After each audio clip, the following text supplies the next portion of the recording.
আসসালামু আলাইকুম।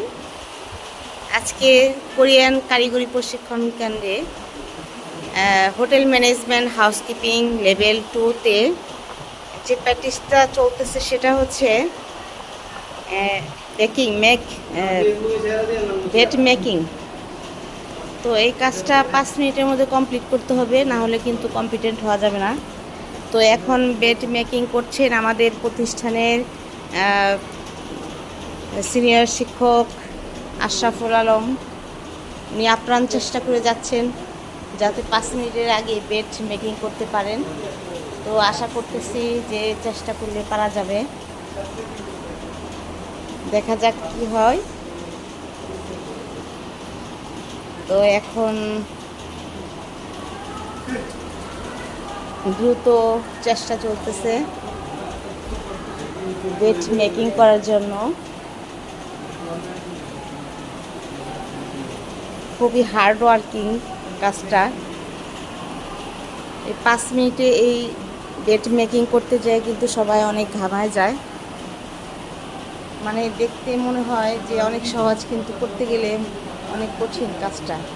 মানে এত দ্রুত সময়ে এই কাজটা কভার করতে হবে, যেটা মানে করাটা অনেক কষ্ট হয়ে যায়।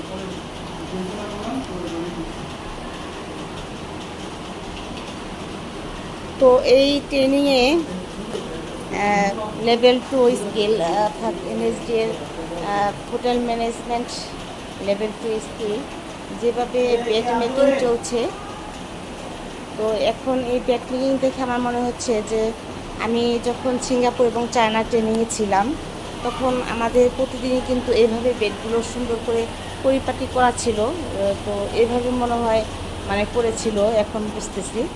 তো ব্যাপারটা ছিল অনেক সুন্দর।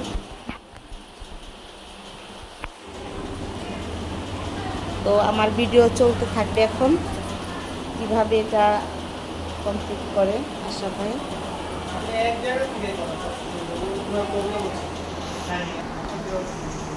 কিন্তু হ্যাঁ, এইভাবে করলেই হয়, ওইভাবে করলে মানে ভিডিওটা বেশি হয়ে যায়।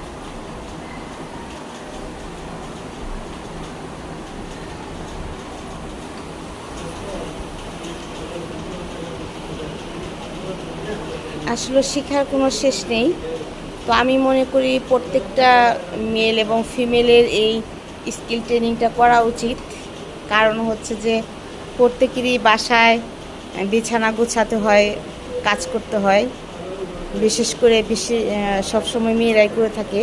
তো আমি মনে করি এই কাজটা ছেলেদেরও করা উচিত। কারণ রাতে যখন আমরা ঘুমাতে যাই তখন আমার মনে হয় যে সবারই মনে হয় যে আমার মশারিটা বা আমার বেডটা কেউ তৈরি করে দিক। আর এটা যদিও মানে সহজ কাজ, কিন্তু করতে যাওয়াটাই হচ্ছে মানে অলসতা।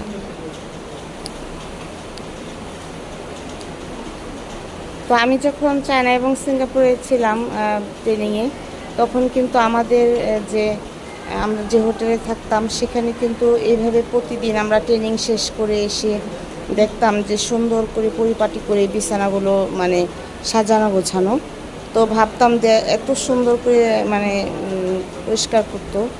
তো এই ট্রেনিংয়ের মাধ্যমে বোঝা যাচ্ছে যে এটা হচ্ছে যে ইন্টারন্যাশনাল ভাবে একটা হোটেলে কিভাবে রুমে বেড মেকিং করতে হয়, এবং কিভাবে রুম পরিষ্কার করতে হয়, এবং কিভাবে ওয়াশিং মেশিন চালাতে হয়, কিভাবে হাই কমোড ব্যবহার এবং পরিষ্কার করতে হয়, এগুলা কিন্তু এই লেভেল 2-তে আমরা শিখব।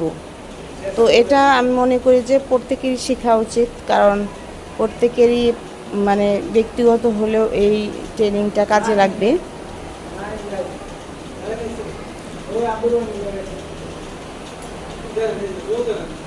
তো আমার মনে হচ্ছে এখন যাদের মানে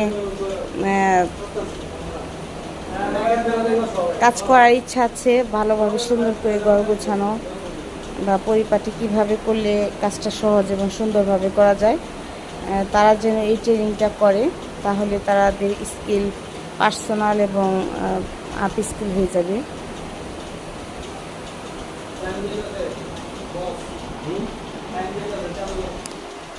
তো এটা টাইমটা কাউন্ট করতে হয়। তো এই বেড মেকিং করতে যায় প্রচুর পরিমাণে মানে নড়াচড়া করতে হয়, যার কারণে কিন্তু পা ব্যথা এবং কোমর ব্যথা পর্যন্ত হয়ে যায়। আমার তো আজকে মানে গতকাল আমি প্রথম দিন বেড মেকিং করেছিলাম 2 বার। তো আজকে সকালে উঠে দেখি যে আমার হাত এবং পা অনেক ব্যথা হয়ে গেছে। তো আজকেও করছি, তো চেষ্টা করছি যাতে মানে জিনিসটা সুন্দর করে শিখতে পারি।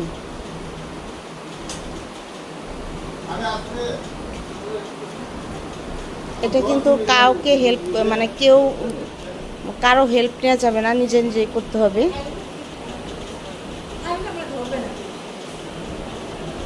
এবং 3টে ধাপে যে অ্যাসেসমেন্ট হয়, রিটেন, ডেমো এবং ভাইবা।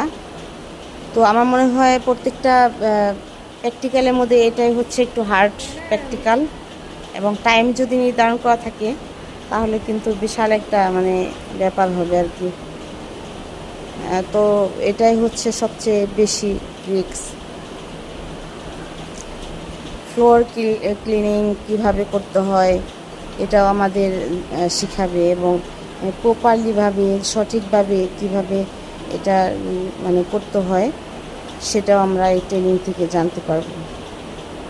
যদিও আমরা অনেক কিছু জানি, তারপরেও জানার শেষ নেই, কারণ প্রত্যেকটা মানুষেরই কিন্তু দিন যাচ্ছে, সব কাজেরই কিন্তু আপডেট আসতেছে, অর্থাৎ কিভাবে দ্রুত এবং স্ট্যান্ডার্ডভাবে করা যায় সেটা কিন্তু আমরা দিন দিন আপডেট হচ্ছে, এবং নিজেকেও অনেক পরিবর্তন করতে হবে।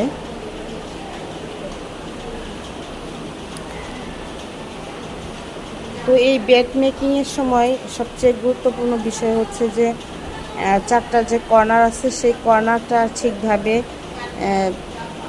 করতে হবে, এবং এটাই হচ্ছে দেখার বিষয়। এবং বেডের উপরে যে বেডশিট আছে সেগুলো জানি কোনোভাবেই কুচকানো না থাকে, এবং এই কুচকানো কিন্তু হাত দিয়েই ঠিক করতে হবে। এবং এখানে কিন্তু 4 ধাপে মেকিং করতে হয়। একটা হচ্ছে ফার্স্ট বেডশিট দিতে হবে, তারপর হচ্ছে যে সেকেন্ড বেডশিট, এবং থার্ড হচ্ছে ব্ল্যাঙ্কেট, এবং তারপর হচ্ছে ব্ল্যাঙ্কেট কভার, অর্থাৎ 4টা ধাপে কাজটা করতে হবে। এবং প্রসেসটা হবে অনেক সুন্দরভাবে, যাতে বিছানাটা অনেক সুন্দর দেখা যায়, এবং কিভাবে বালিশের কভার, অর্থাৎ বালিশের কভার কিভাবে লাগাইতে হয় দ্রুত, সেটাও আমরা এই ট্রেনিং থেকে জানতে পারবো। তো এইটুকু রুমে কিন্তু অনেক মানে 4টা ফ্যান দেওয়া আছে এবং একটা স্ট্যান্ড ফ্যান দেওয়া আছে, যদিও তারপরেও কিন্তু এই কাজটা করতে যেয়ে সবাই অনেক ঘামিয়ে যায়। দেখা যাক আশরাফ ভাই কতটুকু টাইম নেয় এই বেড মেকিং করতে। তো আমি গতকাল করেছিলাম বেড মেকিং করতে, আমার 10 মিনিটের উপরে লেগেছিল।